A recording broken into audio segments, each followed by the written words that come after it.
have to go to the Rose Garden later. It's 3 o'clock boats. Yep, let's go. Now we're entering to this plantation house, guys. Look at the yard. So they're gonna be stand up here with all this beautiful yard in the front. Back then, 1800.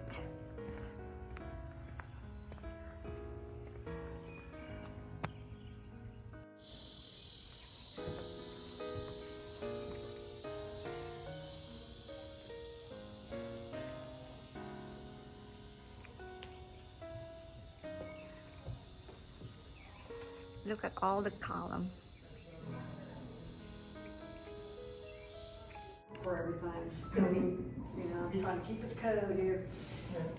House are well over 150 years old, so we would appreciate it if you try not to touch, lean, or sit on the furnishings. Avoid handling the objects. Also try not to touch the wallpapers and the fabrics. The oils from our hands have a very damaging effect on very fragile surfaces. Also, we do allow you to photograph during the tour, but we do ask that you turn your flash units off. The bright lights from these flash units will fade wallpapers and fabrics, and they will damage the finishes of old furniture. Welcome to Rosedown. My name is Polly, and I'll be showing you through the house today. Now, Rosedown was built in 1835 by Daniel and Martha Turnbull. They were a very wealthy couple from right here in St. Francisville. Now, the Turnbulls owned 4 plantations. 2 were located here in St. Francisville, and these were cotton plantations. They also owned 2 on an island in the river, which were sugar plantations. In addition to the 4 holdings, Daniel also owned a total of 444 enslaved workers. These workers were spread among the 4 plantations, with 250 of that enslaved community being based here at Rosedown full-time. Now, Daniel and Martha raised 3 children, 2 sons and a daughter. Unfortunately, they would lose both of their sons. Their younger son, James Daniel, died at age 7 from yellow fever. Their older son, William, was drowned in a boating accident at age 27, leaving their daughter Sarah as their only heir. In the 1850s, Sarah married a local boy, James Bowman, from the nearby Oakley. Throughout the day, they would have one very large meal held in the afternoon between 2 and 5. This would be a very formal meal. It would include the entire family and any guests who were present in the house. They would also have an early morning breakfast and a late evening supper in here, but these 2 meals would be very informal and generally eaten in shifts. So as they woke up in the morning or before they went to bed at night, they would come in here for something to eat. Now, the portraits you see are of Daniel, his wife, Martha, their son, William, and their daughter, Sarah. This is the original family from Rosedown. Daniel Turnbull was some doors underneath the glass. This is what's known as a jib. Now, it can be used as a regular window by just raising the sash as is, but if you also open those 2 little doors underneath, you now have an extra doorway in and out of the back of the house, and by opening the front door, get on into the dining room. Now, located here is the one part of the house that was left in its original unrestored condition. In that front corner, you'll find the original rear surface. Stairs that it remains. The lady of the house, Martha, was responsible for everything that went on in the house, as well as in her extensive 28-acre garden. She had about 50 enslaved workers. That's my bedroom. That's my bedroom. Now, this is one of 2 that Daniel had added on to the house in 1845. He added this north wing. This was used mainly as a guest wing in order to balance the appearance of the house from the front. Now, as a guest wing, this had some features that would have made it luxurious at times for guests here. On either side of the chimney, you'll find the first of some very innovative built-in storage. These little fireside cupboards made use of what would otherwise have been wasted space on either side of the chimney, but Daniel made use of this wasted space by putting these. Would have warmed both of those cupboards, giving that guest warm sheets for their bed. But probably the most luxurious feature for a guest in here, as well as the most innovative design feature Daniel added to the entire house, is through that rear door. That is a very rare indoor 1880s.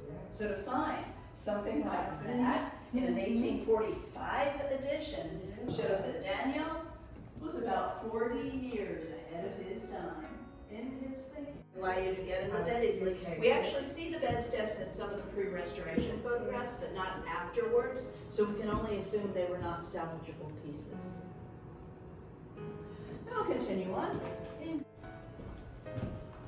Parlors in the house, and this is the parlor that the family would use if they gave a party at which musical entertainment was being featured, or if they were having any informal family gatherings. They would have been held in this room also.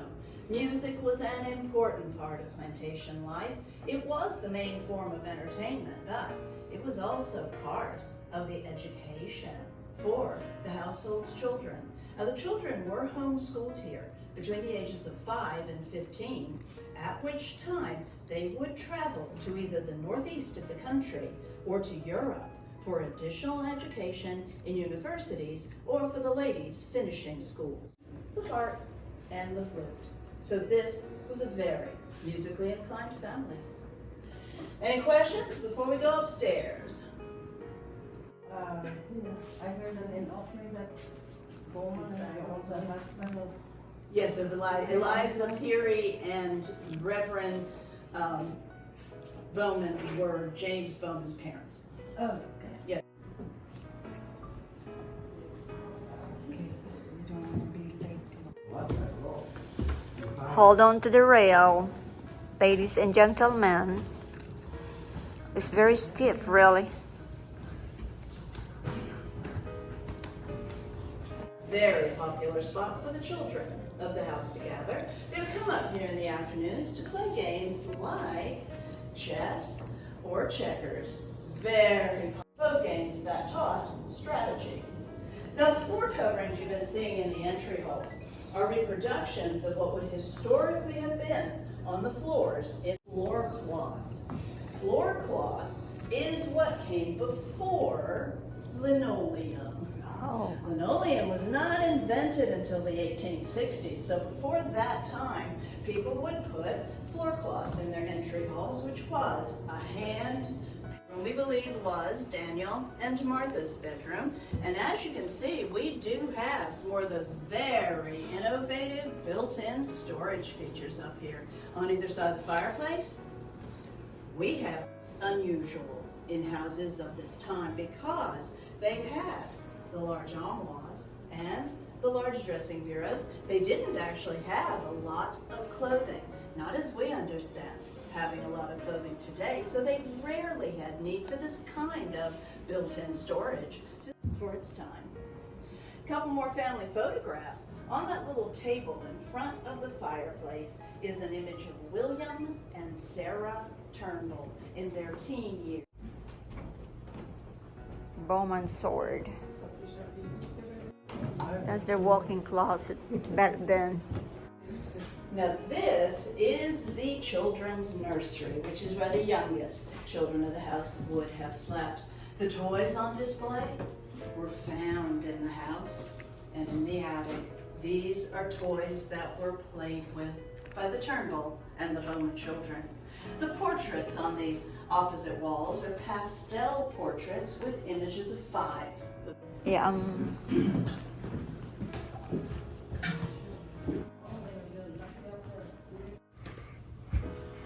Now this is the youth bedroom. It was a bedroom used by the older children in the house. Probably the last, what the family had on the floors in all the rooms throughout the house. And we actually did have the matting down throughout the house several years ago, but we found out fairly quickly that because it's made of woven straw, it does not last very long with the amount of visitors that we get through here. So we've taken it up in the rest of the house, and we're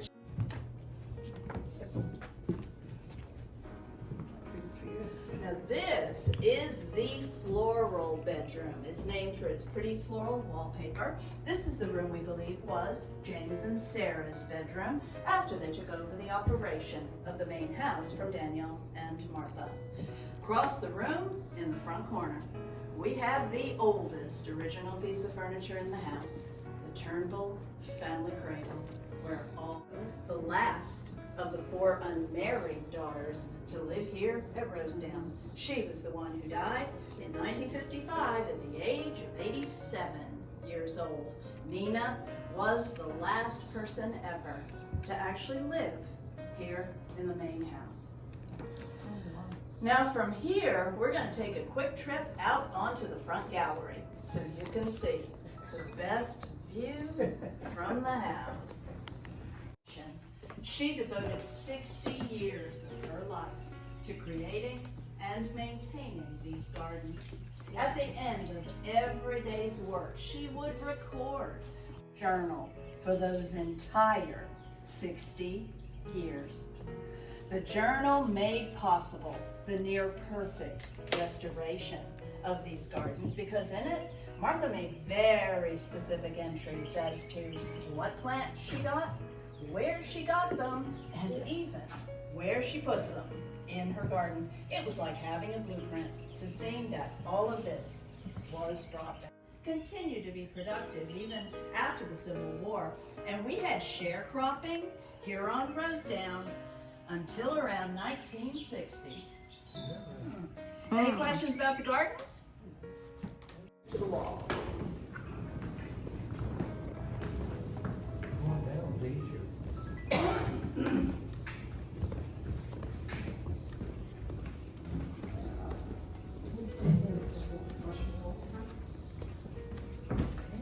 could you imagine all the slaves, how patient they are? Could you imagine the way they work with all these stairs? Now that staircase is one of the few parts of the house that's made from imported lumber. The rest of the house was made from locally obtained cypress and cedar, but that staircase is mahogany, which is not the local wood. Back in 1835, Daniel imported that mahogany from Santo Domingo. Cost him all of $129.73 for the wood for that staircase.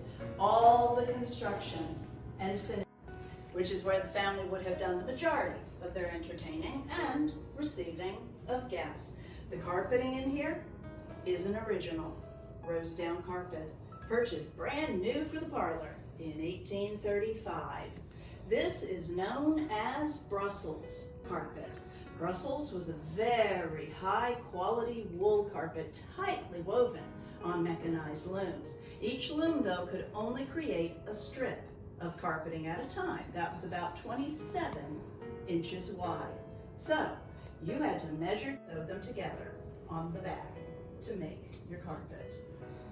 A couple more family portraits. On the back wall, just above the back of the sofa, is an image of Rosina Benoit, who was Martha Turnbull's niece, the daughter of Martha's elder sister. Then to the left is a portrait of Eliza Peary. Eliza sat for this portrait when she was about 16 years old. She would later become the third mistress of Oakley Plantation and the mother of James Bowman, who married Sarah of this house. But if family history is correct, then the most prominent needlepoint fire screen next to the fireplace. The Turnbull's elder son, William, the one who drowned. About 3 years before his death, he married a girl from the area by the name of Carolyn Butler. Family history records that Martha Washington herself stitched that needlepoint. Bourbons, your whiskeys, they could not drink any of that. They could drink wine that had been watered down. Damn. They're too strict, don't they?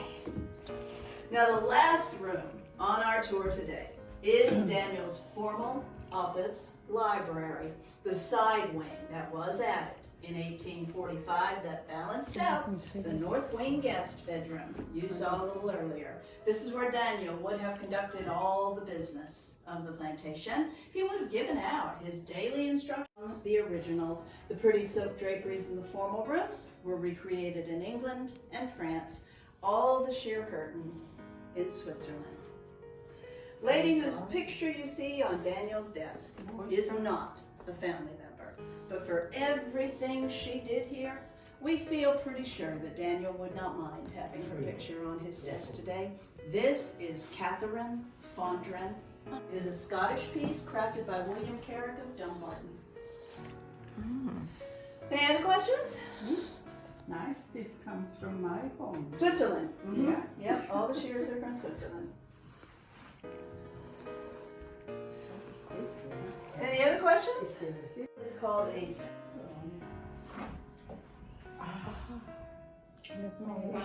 So you can put that over there. That's the candle flame. Dates to about 1840. It's a little bit look like Maggie Smith, doesn't she? But yeah, that's Mrs. Underwood. Any other questions? Rosedown, and I hope you'll enjoy your stay here in St. Francis. Where's the rose garden then? Our rose is pretty much all over the formal garden areas, but It's all gone. it's all on this side, over Oh, on this side. So this column is original? Yes, the columns on the side porches are original. The ones on the front, Uh-huh. the four corner columns are replacements.